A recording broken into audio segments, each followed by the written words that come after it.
정부는 이렇게 대화의 문을 열어놨다면서도 업무 개시 명령을 거부하는 전공의들은 형사처벌한다는 강경 방침 역시 고수하고 있습니다. 이에 맞서 전공의들은 우편도 받지 말고 전화도 받지 말아라, 즉 업무 개시 명령 자체를 받지 말라는 대응 방법을 공유하고 있습니다. 이렇게 하면 처벌을 피할 수 있다는 건데 맞는 말인지 김상훈 기자가 따져봤습니다. 며칠 전부터 온라인을 통해 퍼지고 있는 전공의 업무 개시 명령 대처법. 정부 명령이 우편으로 오면 문도 열지 말고 서명도 하지 마라. 모르는 전화를 받지 말고 문자도 절대 확인하지 말라고 합니다. 업무 개시 명령을 거부하면 처벌 대상이지만 명령 자체를 안 받으면 거부한 적도 없으니 처벌할 수 없다는 논리입니다.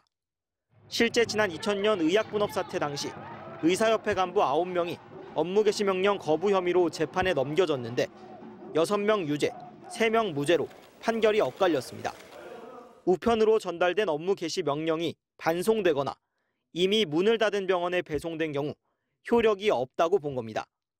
이번에도 우편 배송을 거부하고 전화를 안 받으면 처벌을 피할 수 있을까? 2022년부터 정부 문서를 문자나 이메일로도 보낼 수 있게 법이 바뀐 점이 변수입니다. 휴대전화 문자로 송부를 했을 때는 휴대전화에 수신이 되었는지를 통신수사 등을 통해서 확인이 될 것으로 봅니다.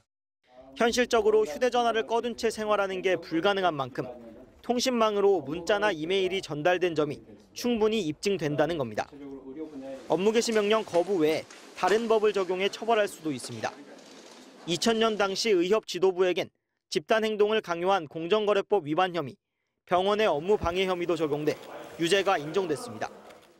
전공의들끼리 공모해서 그 수련병원의 진료 업무를 방해했다고 의심할 수가 있습니다. 집단 사직에 나선 전공의들은 몸이 아파서 근로계약이 끝나서 등 정상적인 사직 사유를 만들자는 대처법도 공유하고 있습니다. 강요된 집단 행동인지 자발적 참여인지 또 각각 사직 사유가 정당한지 판단에 따라 처벌 여부는 갈릴 것으로 보입니다. MBC 뉴스 김상훈입니다. 정부가 비수도권 지역의 그린벨트를 대거 해제하는 방침을 밝혔습니다. 그린벨트를 지정했을 때와는 상황이 많이 달라졌고 개발을 통해서 지역의 경제를 활성화시키겠다는 계획인데요. 하지만 총선을 앞두고 표심 잡기 정책이라는 비판과 함께 정부의 말처럼 효과를 내기 어렵다는 지적도 나오고 있습니다. 문다영 기자가 전하겠습니다. 13번째 민생토론회로 울산을 찾은 윤석열 대통령이 과감한 그린벨트 해제 방침을 언급했습니다. 지방에 일자리를 만들고 활력을 불어넣을 첨단 산업단지를 세우려 해도 그린벨트에 막히는 경우가 많습니다.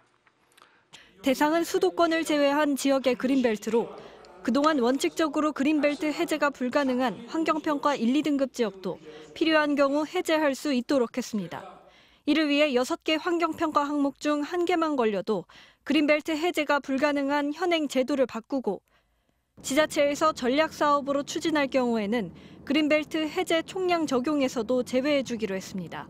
당장 서울 여의도 면적의 837배에 달하는 그린벨트가 개발 제한 해제 대상에 오를 전망입니다.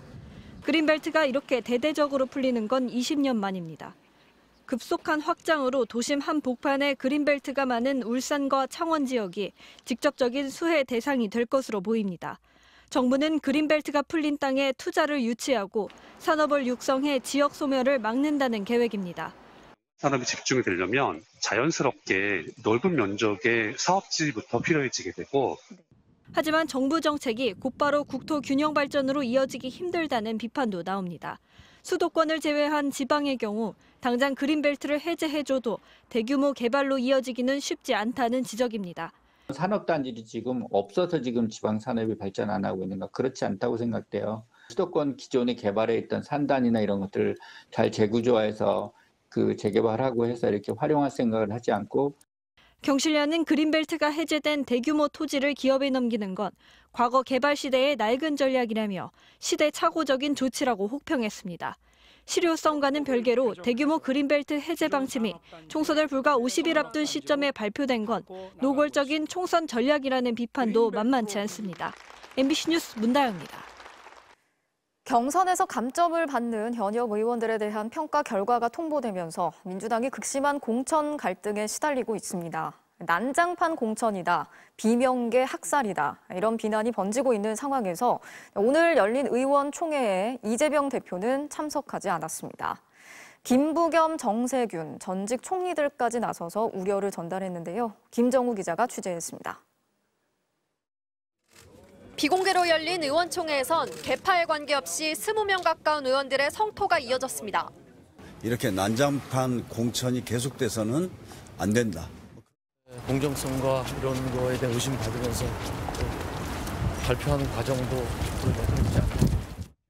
비이재명계 현역 의원들이 빠진 여론조사가 잇따라 실시되는 데 대해서도 항의가 있었습니다. 여론조사 관련해서 너무 여러 군데 또 너무 무분별하게 이렇게 진행되다 보니까 거기에 대한 문제제기가 많이 있었죠. 논란의 중심에 있는 이재명 대표는 어제 환골 탈퇴 과정의 진통이라는 입장을 밝혔습니다.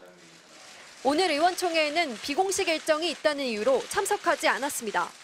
의견을 발언하시는 의원님들이 좀 지도부가 들었으면 좋겠는데 없어서 조금 아쉽다라는 말씀하셨습니다.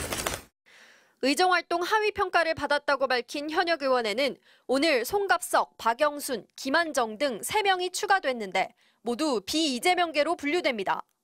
비명계 의원들로 채워놓고 친명, 비명 갈라치기가 아니라고 하는 것도 말장난에 불과합니다. 김부겸, 정세균 두 전직 총리는 시스템 공천과 객관성이 훼손되고 있다는 우려를 금할 수 없다며 이 대표의 책임을 거론하고 이재명 대표가 상황을 바로잡아야 한다는 입장문을 냈습니다. 당 지도부는 수습에 바빴습니다. 비명계 학살 공천은 없다. 하위 20% 명단은 지난 8개월간 회의 결과를 거친 평가다. 문제의 여론조사가 반복되지 않도록 조치하겠다고 했습니다. 혼란 속에 공천 작업도 속도를 내고 있습니다. 부산 북강서갑의 전재수 의원이 국민의힘 서병수 의원과 맞대결을 확정하는 등 10곳의 단수 공천 지역을 추가 발표했습니다. 아직 수도권 주요 접전 지역구의 공천은 미확정 상태지만 탈당한 이원욱 의원의 경기 화성을엔 공영훈 전 현대차 사장을 전략 공천하기로 가닥을 잡았습니다. 임종석 전 대통령 비서실장에게는 공천을 신청한 서울 중성동갑이 아닌 약세 지역인 송파갑 출마를 제안했는데 임 전 실장은 거절 의사를 밝혔습니다. MBC 뉴스 김정우입니다. 작년 7월 축구 국가대표를 지낸 황의조 선수의 형수가 시동생인 황 선수의 사생활을 폭로하며 협박한 사실이 드러나 큰 충격을 줬는데요.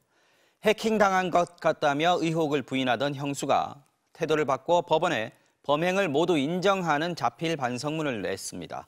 자신과 남편이 5년간 뒷바라지를 했는데 시동생이 헌신을 인정해주지 않는 듯해서 배신감에 저지른 일이었다고 적었습니다. 김지인 기자의 보도입니다.